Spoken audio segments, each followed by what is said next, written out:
China says the UK government should stop interfering in Hong Kong's affairs after it gave millions of citizens the chance to move to Britain following the introduction of controversial new security laws.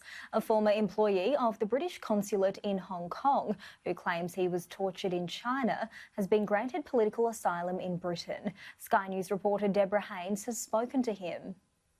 How about you raise your hands for countless hours? Your blood cannot bump your hands, and then you feel very sore and painful, and you will shivers. This former worker at the UK consulate in Hong Kong claims he was tortured in Chinese detention.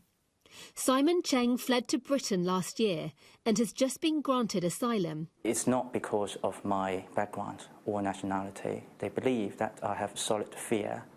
When I back to Hong Kong, I'll be persecuted politically, and I've been abducted from Hong Kong to mainland China. He applauded a UK decision to offer millions of other residents a path to citizenship after China imposed a new security law on Hong Kong. But the activist thinks Britain should go further. They need to sanction, because that is empower the people, their own view to support the pro-democracy cause. Protests were triggered in Hong Kong when Mr. Cheng disappeared on a trip to the mainland last year.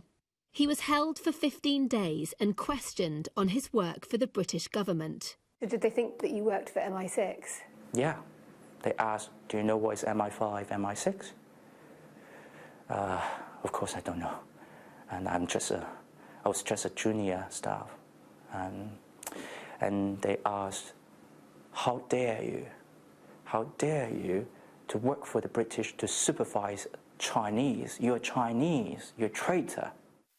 Mr. Cheng says he was forced to make a false confession that he'd paid for prostitutes. It was aired along with this video of him at a massage parlour. Britain accuses China of torturing Mr. Cheng, but Beijing insists all his rights were protected. Now he's focused on supporting his birth city from his new home in London. We're on the front line to deal with not only authoritarianism, now going to be totalitarianism, and they're going to expand to Hong Kong, and we fight.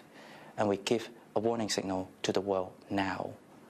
And we buy time for the world to cope with it, to deal with it. And I do believe that the Hong Kong citizens should get the Nobel Peace Prize. Even though he's left, Mr. Cheng still thinks he's being monitored. Uncertain times for this unusual refugee.